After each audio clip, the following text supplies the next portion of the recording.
1597년 진도 앞바다 울돌목이라고 불리는 좁은 수로에서 이루어진 조선 수군과 일본 수군과의 그 전투를 우리는 명랑해전이라고 부릅니다.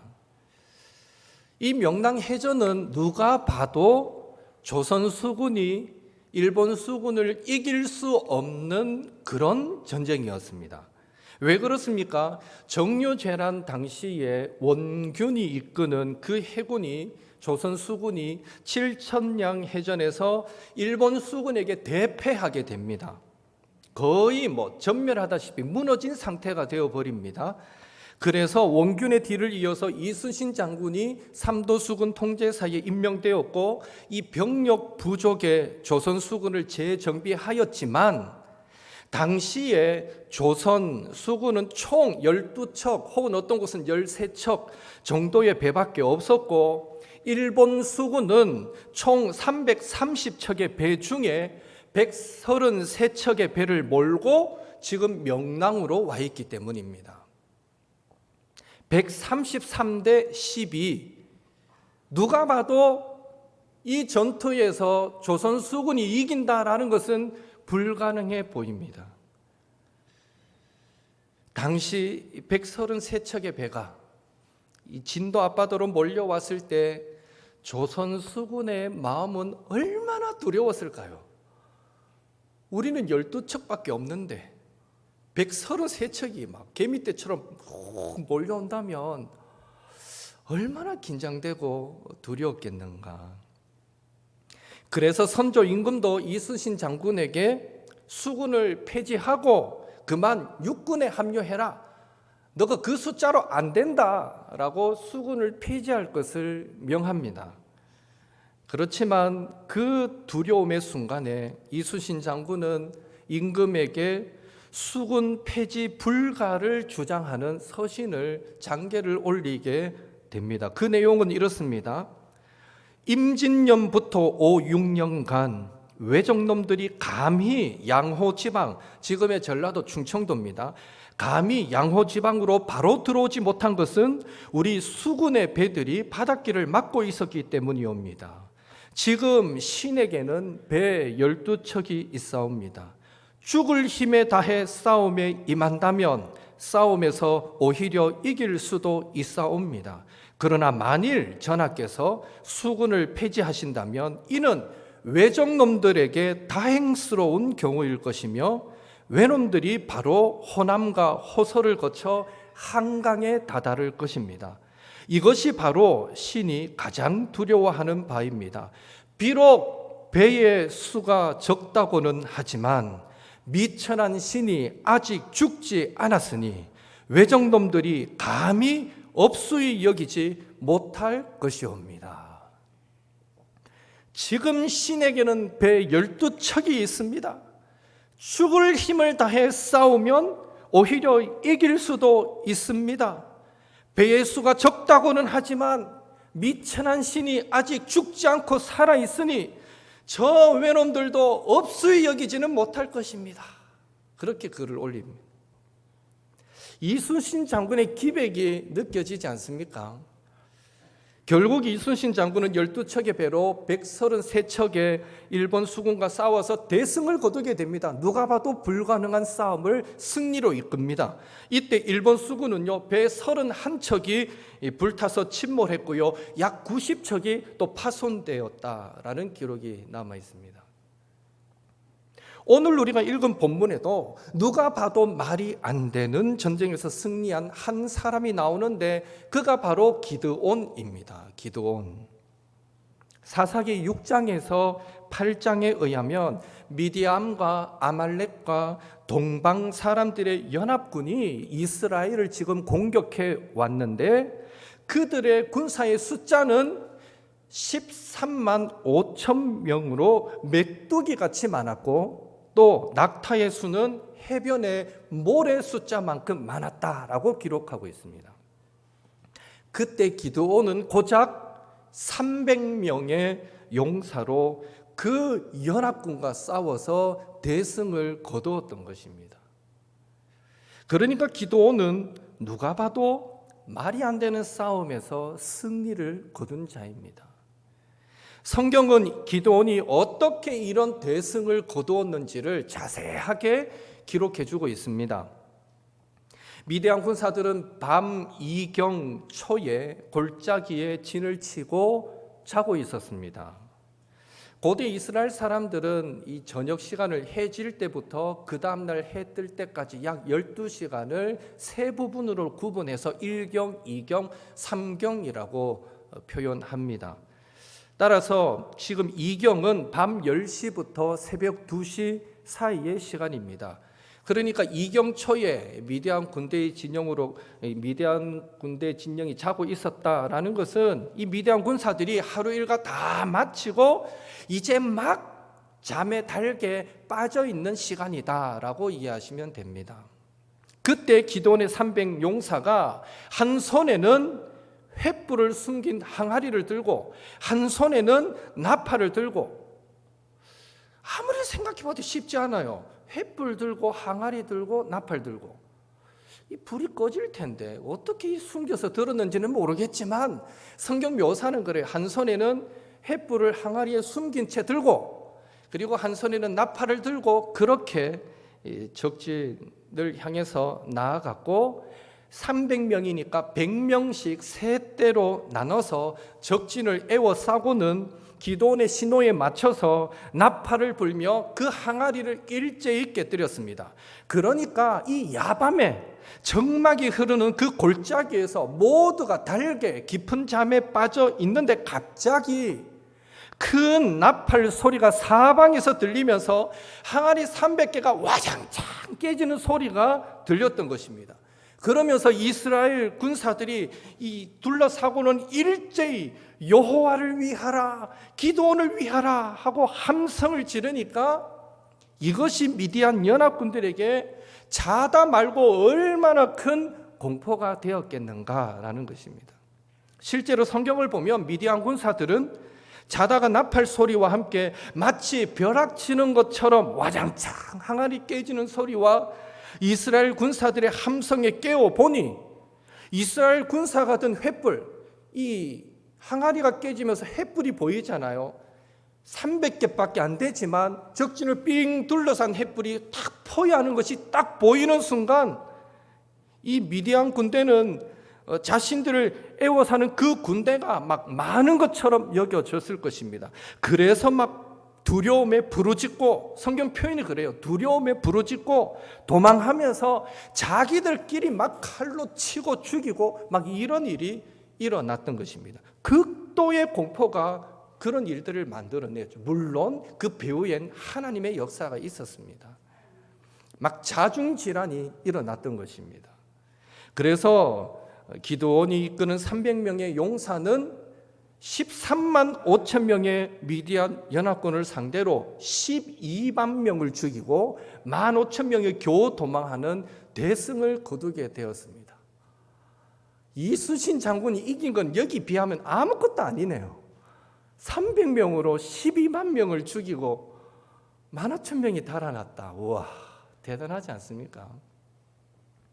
그런데 여러분, 우리가 먼저 기억할 것은 기드온이 처음부터 이런 담대하게 미디안 연합군과의 전쟁을 이끌었던, 그렇게 전쟁에 임했던 것은 아니라는 것입니다. 사사기 6장은 기드온이 하나님의 부르심을 받는 장면을 기록해 주고 있는데, 거기에 보면 처음 하나님의 부르심을 받을 때 기드온은 믿음의 회의와 두려움에 사로잡혀 있었습니다. 많은 의심과 두려움에 사로잡혀 있었다는 것입니다. 우선 기드온은 믿음의 회의와 의심에 사로잡혔습니다. 그래서 여호와의 사자가 기드온에게 나타나서 큰 용사여, 여호와께서 너와 함께 계시도다 라고 말하니까 기드온은 아멘, 주여 제가 믿습니다, 제가 여기 있습니다, 나를 사용해 주시옵소서, 이렇게 고백하지 못합니다. 오히려 이렇게 대답하죠. 13절 같이 읽겠습니다. 기드온이 그에게 대답하되 오 나의 주여, 여호와께서 우리와 함께 계시면 어찌하여 이 모든 일이 우리에게 일어났나이까? 또 우리 조상들이 일찍이 우리에게 이르기를 여호와께서 우리를 애굽에서 올라오게 하신 것이 아니냐 한 그 모든 이적이 어디 있나이까? 이제 여호와께서 우리를 버리사 미디안의 손에 우리를 넘겨주셨나이다 하니, 여기서 기도는 지금 이스라엘이 당하는 그 현실을 두고 여호와의 사자에게 아주 근본적인 질문 두 가지를 던지고 있습니다. 첫째, 하나님께서 우리와 함께 하시면 어떻게 이런 일들이 우리에게 일어날 수 있습니까? 하나님께서 우리와 함께 하시면 어떻게 이런 일들이 우리에게 일어날 수 있습니까? 그 당시 이스라엘은 미디안의 압제가 얼마나 심했는지 엄청난 고통 중에 있었습니다. 성경 표현대로라면 씨를 뿌리고 파종을 하면 농사 못 짓게 하려고 확 올라와서 다 짓밟아 버리고 갑니다. 그리고 나중에 겨우겨우 우여곡절 끝에 또 추수하게 되면, 추수할 때만 되면 또 올라와서 그 추수한 것을 싹 걷어가 버립니다. 그리고 나귀와 소와 양도 그 땅에 남겨두지 않고 다 걷어가 버립니다. 이러기를 7년 동안 하고 있었으니 이스라엘의 궁핍함이 얼마나 심했겠습니까? 농사도 못 짓게 해, 겨우겨우 숨어서 지어놓으면 또 이 거둘 때쯤 때가 올라와 싹 걷어가 버려. 짐승도 한 마리도 남겨두지 않고 다 잡아가 버려. 어떻게 먹고 살았을 거예요? 7년 동안 엄청나게 궁핍할 수밖에 없었죠. 그래서 이스라엘 백성은 피해를 조금 덜 입기 위해서 산으로 올라가서 웅덩이를 파고 굴을 파고 거기에 숨어서 지냈습니다. 그리고 농사를 지어서 추수할 때가 되면 이 미디안 군사들에게 들키지 않으려고, 빼앗기지 않으려고 밀을 포도주 틀에서 타작했던 것입니다. 너무나 슬픈 현실 아닙니까? 그래서 지금 기도는 여호와의 사자에게 질문합니다. 하나님께서 우리와 함께 계시면 어떻게 이런 일들이 지난 7년 동안 일어날 수 있습니까? 질문할 수밖에 없었죠. 둘째, 여호와께서 우리를 애굽에서 올라오게 하셨던 그 모든 이적이 지금 어디 있습니까? 하고 질문합니다. 이 질문은 지난 7년 동안 미디안의 압제를 막지 못하셨는데, 우리를 그냥 버려두셨는데, 하나님이 진정 이 연합군의 손에서 이스라엘을 구원하실 수 있습니까? 내가 그걸 어떻게 믿습니까? 하고 하나님의 능력을 의심하는 질문을 던졌던 것입니다. 이처럼 지금 기도원은요, 그 자신들이 당면한 현실의 고통 때문에 왜? 라는 믿음의 회의와 의심을 떨쳐버리지 못했습니다. 그러니까 여호와의 사자가 이내 너는 가서 이스라엘을 미디안의 손에서 구원하라, 내가 너를 보낸 것이 아니냐라고 한 번 더 권면을 해도 기드온은 오 주여, 내가 무엇으로 이스라엘을 구원하리까? 나의 집은 지극히 약하고 나 또한 아버지 집에서 가장 작은 자입니다 하면서 변명하고 발을 빼려고 했던 것입니다. 또 기드온과 이스라엘 백성을 사로잡았던 것이 하나 더 있는데, 그것은 두려움입니다. 두려움. 사사기 6장에서 8장을 우리가 한번 쭉 정독해서 읽어보면 하나 부각되는 단어가 있는데 그것이 두려움입니다. 첫째로 미디안의 압제로 이스라엘 백성들이 부르짖으니까 하나님께서 선지자를 보내시는데, 그 선지자가 이스라엘 백성들에게 하는 말이 이렇습니다. 10절 같이 읽겠습니다. 내가 또 너희에게 이르기를 나는 너희의 하나님 여호와이니 너희가 거주하는 아모리 사람의 땅의 신들을 두려워하지 말라 하였으나 너희가 내 목소리를 듣지 아니하였느니라 하셨다 하니라. 여기에 보면 하나님께서 이전에 선지자를 통해서 이스라엘 백성에게 너희는 가나안 땅의 신들을 두려워하지 말라라고 말씀하셨는데, 결론적으로 어떻게 되었다는 것입니까? 너희가 내 목소리를 듣지 아니하였느니라. 무슨 말입니까? 이스라엘 백성들이 가나안의 신들을 두려워하더라라고 하나님이 지적하고 있습니다. 지금 이 땅에 들어와 살고 있는 이스라엘 백성들은 지금 가나안 신들을 두려워하고 있었습니다. 둘째로 기드온은 여호와의 사자를 대면하고서 두려워했습니다. 사사기 6장 23절에 여호와께서 그에게 이르시되 너는 안심하라 두려워하지 말라 죽지 아니하리라 하시니라. 예로부터 하나님을 대면하면 하나님의 사자를 보면 죽는다라고 그렇게 알고 믿었기 때문에 실제로 그렇습니다. 하나님은 거룩하신 분이십니다. 흠도 티도 없으신 죄가 없으신 분이십니다. 그런 하나님을 죄 있는 우리가 바라보면 그 앞에서 죽을 수밖에 없습니다. 그런 의미에서 여호와의 사자를 대면한 이 기드온은 이제 내가 죽을 수밖에 없구나 하고 두려워할 때에 두려워하지 말라 또 말씀해 주십니다. 또 셋째로 하나님께서 기드온에게 너희 아버지 집에 있는 바알의 제단과 아세라의 신상을 찍어버려라 라고 명령하셨을 때도 기드온은 그 말씀에 순종하기는 하지만 중요한 것은 낮에 그 일을 행하지 못하고 밤에 그 일을 몰래 행하게 됩니다. 사사기 6장 27절 같이 읽겠습니다. 이에 기드온이 종 10사람을 데리고 여호와께서 그에게 말씀하신 대로 행하되 그의 아버지의 가문과 그 성읍 사람들을 두려워함으로 이 일을 감히 낮에 행하지 못하고 밤에 행하니라. 기드온은 아버지의 가문과 성읍 사람들을 지금 두려워하고 있습니다.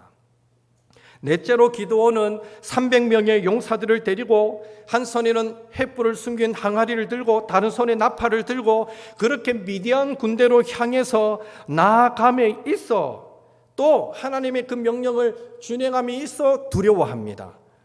생각해 보십시오. 13만 5천 명 그 미디안 연합군과 싸우기 위해서 300명을 선발해서 나아가고 있습니다. 그리고 그 300명의 손에는 기껏 해봐야 항아리, 횃불, 나팔이 들려 있습니다. 이것은 어쩌면 정말 자살 행위와도 같다라는 생각이 들 수 있습니다. 그러니까 기드온이 이 일에 마지막까지 또 흔들리고 확신을 갖지 못했던 것입니다. 그러니까 하나님께서 사사기 7장 10절에서 11절에 기드온에게 이렇게 말씀해 주십니다. 함께 읽습니다.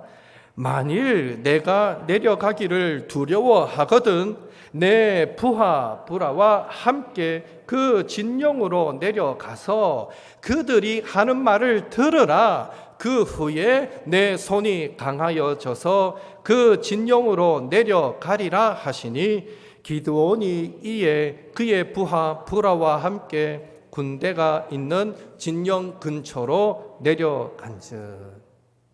마지막으로 기드온뿐만 아니라 이스라엘 백성들도 당시에 두려움에 사로잡혀 있었습니다. 300명의 용사를 선발할 때에 처음에 모였던 이스라엘 백성의 숫자는 3만 2천 명이었습니다. 그 중에 먼저 2만 2천 명이 집으로 돌아가게 되는데요. 그들이 왜 집으로 돌아갔는지 아십니까? 사사기 7장 3절 같이 읽겠습니다. 이제 너는 백성의 귀에 외쳐 이르기를 누구든지 두려워 떠는 자는 길앗 산을 떠나 돌아가라 하라 하시니 이에 돌아간 백성이 2만 2천 명이요 남은 자가 10,000명이었더라. 두려워 떠는 자들이 2만 2천 명이나 돌아가 버렸어요. 전쟁한다 모여라 하니까 안 갈 수는 없고 억지로 왔는데 웬걸 좀 무섭다 싶은 사람 집에 돌아가도 좋다 하니까 아이고 감사합니다 하고 2만 2천 명이 돌아가 버린 거예요. 이 말인즉슨 지금 이스라엘 백성들은 미디안 연합군과 싸움이 있어서 엄청나게 두려워하고 있었다라는 것입니다. 이렇듯 믿음의 회의와 두려움은 기드온이 부르심을 받을 그 처음부터 그리고 이후에 미디안 연합군과의 전쟁이 벌어지기 전까지 계속해서 기드온과 이스라엘 백성들을 사로잡았던 것을 알 수 있습니다. 사사기 6장에서 8장 전체에 계속 걸쳐서 나오는 분위기는 두려움입니다. 의심과 두려움. 그러나 중요한 사실은 하나님께서 기드온과 이스라엘 백성들을 믿음의 해이와 두려움 가운데 가만히 내버려 두시지 않으시더라는 것입니다. 하나님은 기드온을 이스라엘을 구원할 사사로 세우시기 위해서 그에게 하나님께서 함께 하신다는 확신을 심어주셨습니다. 먼저 기드온은 여호와의 사자에게 자신이 하나님의 은혜를 입었다는 표징을 보여달라라고 요구하고는 짐승을 잡아서 예물을 준비해 왔을 때에 여호와의 사자가 그 준비한 예물을 바위 위에 올려놓고 그 위에 국을 부으라 합니다. 그렇게 순종했을 때에 여호와의 사자가 지팡이를 내미니까 이 바위에서 불이 나서 이 모든 재물을 다 태워버렸습니다. 바로 이 일로 인해서 하나님께서 함께 하신다라는 이 1차적인 확신을 하나님은 기드온에게 주셨습니다. 그 후에 기드온은 미디안 연합군과의 전쟁을 위해서 이스라엘 군대를 소집하고는 또 자신의 손으로 이스라엘을 구원할 증거를 하나님께 구하게 되는데, 여러분 잘 아는 대로 양털 뭉치 하나를 가지고 와서는 하나님, 오늘 밤에 이슬이 내릴 때에 이 양털 뭉치는 촉촉하게 젖고 그 주변 땅은 뽀송뽀송 마르도록 역사해 주십시오. 그렇게만 해주신다면 하나님이 저와 함께 하심을 제가 알겠습니다 라고 요구합니다. 그러니까 하나님은 다음 날 기드온이 요구한 대로, 정말 기적 같은 일이죠, 양털 뭉치는 짜니까 물이 쭉 흐를 만큼 촉촉하게 젖어 있는데 그 주변 땅은 바삭 말라 있었던 것입니다. 어지간한 사람 같으면, 저와 여러분 같으면 이쯤에서 할렐루야, 제가 이제 하나님의 뜻을 분명하게 알겠습니다, 하나님이 나와 함께 하심을 제가 믿습니다, 이렇게 고백할 텐데 기드온은 한 번 더 하나님의 증거를 요구합니다. 하나님, 너무 화내지 마시고 한 번만 더 제 기도를 들어주이소 하면서 요구하죠. 이제는 반대로 오늘 밤에 이슬이 내릴 때에 주변 땅은 이슬로 인해서 축축히 젖되 이 양털 뭉치는 뽀송뽀송하게 해주십시오. 다음 날 일어나 보니 역시 그 요구한 대로 하나님께서 응답해 주셨습니다. 이 일로 기드온은 하나님이 나와 함께 하시는구나 라는 2차적인 확신을 얻게 되었습니다. 그리고 이제 최종적으로 300명의 용사를 확정짓고 전쟁을 코앞에 둔 시점에서 기드온이 또 두려워하게 되자 하나님은 이번에는 기드온이 자기 부하를 데리고 그 밤에 미디안 진영으로 가서 한 미디안 군사가 꾼 꿈과 그 해몽하는 말을 듣게 하시는데, 그 꿈과 해몽을 듣고서야 기드온은 하나님께서 정말로 이 미디안 연합군을 이스라엘의 손에 넘겨주셨구나라는 최종적인 확신을 얻게 되었습니다. 이렇듯 하나님은 믿음의 회의와 의심과 두려움 가운데 있는 자기 백성을 그냥 가만히 내버려 두지 않으시고 그들에게 확신을 주셔서 주님의 강한 군사로 일어서게 만드셨던 것입니다. 여기서 우리가 기억할 것은 의심과 두려움 중에 하나님께서 확신을 주셨던 그 일은 기드온에게만 일어나는 일이 아니라 오늘날 저와 여러분에게도 일어나고 있는 일이라는 것입니다. 사실 생각해 보면 믿음의 회의와 두려움으로 떠는 기드온과 이스라엘 백성의 모습은 오늘 저와 여러분의 모습과 크게 다르지 않습니다. 우리도 인생을 살아가면서 하나님의 그 큰 능력이 도대체 어디에 있습니까? 하나님께서 함께 하신다면 내 삶은 왜 이렇습니까? 하나님의 그 많은 이적들은 도대체 어디로 갔습니까? 그렇게 하나님께 질문을 던질 때가 우리에게도 있기 때문입니다. 다시 말해, 하나님, 저더러 믿음의 용사가 되라고요? 하나님의 함께 하심을 믿고 담대히 싸우라고요? 제가 무엇을 가지고 그런 일을 합니까? 저에게는 확신이 없습니다. 하나님, 저를 그냥 가만히 내버려 두세요. 저는 기도원처럼 포도주 틀에서 밀을 타작하듯 그냥 조용하게 숨어 지내면서 그렇게 신앙생활을 할게요. 그게 저에게 딱 맞아요. 그러니 저에게 믿음의 싸움을 싸우라고, 믿음의 대장부가 되라고 그런 말씀하지 마세요 라고 하나님께 반문하고 싶을 때가 종종 있다는 것입니다.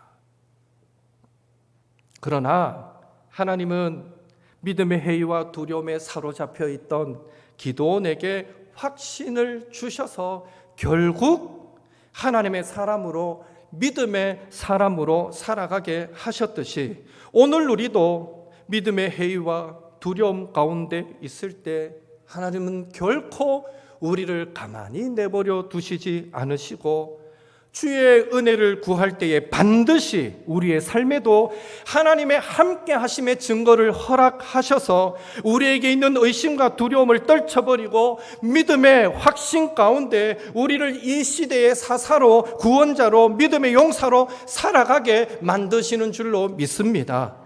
하나님께서 오늘 우리에게도 구하는 자들에게 이 일을 행하고 계신다라는 것을 믿으시는 옥토의 성도님들 되시기를 예수님의 이름으로 축원합니다. 예. 안 되는 게 아니에요. 힘들지만 어렵지만 하나님 살아계심을 한번 보여주세요 간구하시고, 하나님 나와 함께 하심을 보여주세요 은혜를 구하십시오. 하나님은 여러분이 막 흔들흔들거리는 그 의심과 두려움과 절망의 자리에서 이야, 정말 하나님이 나와 함께 하시는구나 하는 확신을 허락해 주실 줄로 믿습니다. 이 은혜가 저와 여러분의 삶 속에 풍성할 수 있기를 예수님의 이름으로 축복합니다. 그런 의미에서 오늘날 우리가 믿음의 회의와 인생의 두려움을 극복하는 구체적인 방법 한 가지가 있습니다. 그것은 우리는 매사에 사람과 눈에 보이는 현실을 두려워하지 말고 전능하신 하나님을 두려워하고 의지해야 한다라는 것입니다. 잠언 29장 25절 같이 읽겠습니다. 사람을 두려워하면 올무에 걸리게 되거니와 여호와를 의지하는 자는 안전하리라. 시편 146편 3절 4절입니다. 귀인들을 의지하지 말며 도울 힘이 없는 인생도 의지하지 말지니 그의 호흡이 끊어지면 흙으로 돌아가서 그날에 그의 생각이 소멸하리로다. 성경은 사람을 두려워하면 올무에 걸리게 되고 사람을 의지하다가는 실패를 맛보게 된다라고 분명하게 가르쳐주고 있습니다. 다시 말해서 저 사람은 힘 있는 사람이야, 저 사람은 살아있는 권력이야 라고 생각되는 사람을 두려워하고 의지하다가는 언젠가 낭패를 맛보게 된다라고 말씀하고 있다는 것입니다. 왜 그렇습니까? 아무리 능력 있어 보이고 지혜로워 보여도 우리처럼 연약한 존재이기는 마찬가지이며 그들도 우리처럼 하나님의 섭리 아래 놓여 있기는 마찬가지이기 때문입니다. 결국 사람의 생사화복을 결정하실 분은 한 분 하나님밖에 없기에 저와 여러분은 매사에 하나님을 더욱 믿고 의지해야 하는 것입니다. 그래서 예수님도 이렇게 말씀하셨습니다. 마태복음 10장 28절 같이 읽습니다. 몸은 죽여도 영혼은 능히 죽이지 못하는 자들을 두려워하지 말고 오직 몸과 영혼을 능히 지옥에 멸하실 수 있는 이를 두려워하라. 그런 의미에서 어떤 경우에서도 사람이나 눈에 보이는 현실로 인해 두려워하고 절망하고 부정적인 결론을 내리지 마시기를 주님의 이름으로 부탁합니다. 우리가 하나님의 말씀대로 살아가면 이 시대에 최적화된 내 삶의 흐름이 깨뜨려지지 않을까? 온전한 11조와 감사의 생활을 하면 내 생활이 어려워지지 않을까? 일주일에 하루를 쉬고 일하지 않으면 점포세와 인건비를 내가 감당할 수 있을까? 이러다가 내가 치매에 걸리는 것은 아닐까? 내 자녀가 이러다가 망하는 것은 아닐까? 등등등등 이런 의심, 걱정, 두려움을 가지지 말라라는 것입니다. 미국에서 실제로 있었던 일인데요. 철도 회사에서, 여러분 아시는 분도 있을 거예요. 철도 회사에서 일하던 한 사람이 실수로 그만 냉동 열차 칸에 갇히게 됩니다. 그 순간 엄청난 공포가 그를 사로잡습니다. 그렇지 않겠어요? 그래서 막 이 주먹으로 그 칸을 막 피멍이 들도록 두들기면서 안에 사람이 있다고 살려달라고 외쳐대도 아무런 소용이 없었습니다. 한참 후에 그는 생각합니다. 지금 여기 온도는 몇 도일까? 냉동칸이니까 아마 영하 30도쯤은 될 거야. 아니 어쩌면 그보다 더 낮을 수도 있어. 생각하면 할수록 이상하게 몸은 더 추워졌고 나중에는 막 주체할 수 없을 정도로 추워서 몸을 떨게 되었습니다. 그래서 마지막에 그 와중에도 마지막에 그는 하나의 메모를 남깁니다. 여기서 나가지 못하면 분명 얼어 죽고 말 거야. 이 추운 곳에서 밤새 견딜 수는 없어. 너무 춥다. 이것이 내 마지막 글이 될 것이다.